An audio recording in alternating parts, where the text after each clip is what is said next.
حضرت صہیب رضی اللہ تعالی عنہ رومی سے روایت ہے کہ رسول اللہ صلی اللہ علیہ وسلم نے بیان فرمایا کہ جب جنتی جنت میں پہنچ جائیں گے تو اللہ تعالیٰ ان سے ارشاد فرمائیں گے، کیا تم چاہتے ہو میں تم کو ایک چیز مزید عطا کروں، یعنی تم کو جو کچھ اب تک عطا ہوا اس پر مزید اور اس سے سوا ایک خاص چیز اور عنایت کروں؟ وہ بندے عرض کریں گے، آپ نے ہمارے چہرے روشن کیے،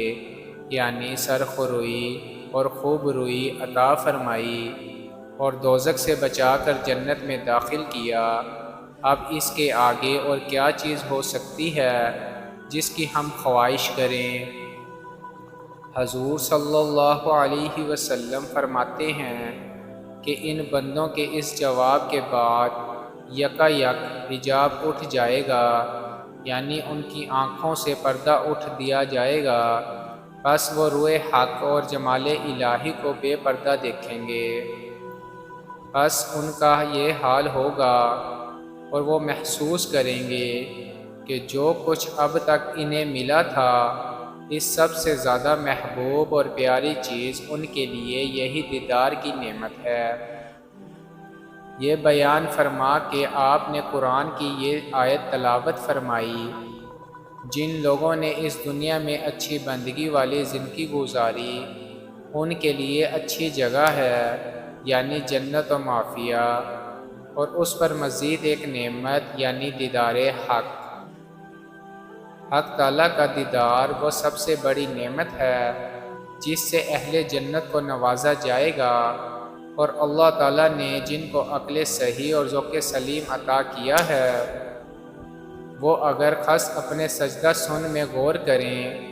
تو اس نعمت کی خواہش اور تمنا وہ ضرور اپنے میں پائیں گے، اور کیوں نہ ہو جو بندہ اپنے خالق اور رب کی بے شمار نعمتیں اس دنیا میں پا رہا ہے اور پھر جنت میں پہنچ کر اس سے لاکھوں گنی نعمتیں پائے گا،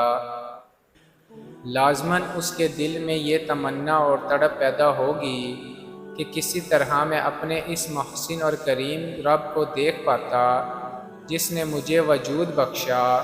اور جو اس طرح مجھ پر اپنی نعمتیں انڈیل رہا ہے۔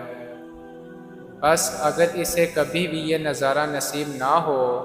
تو یقیناً اس کی لذت اور مسرت اور اس کے عیش میں بڑی تشنیگی رہے گی، اور اللہ تعالیٰ جس بندے سے راضی ہو کر اس کو جنت میں پہنچائیں گے اس کو ہرگز اس سے تشنا اور محروم نہیں رکھیں گے۔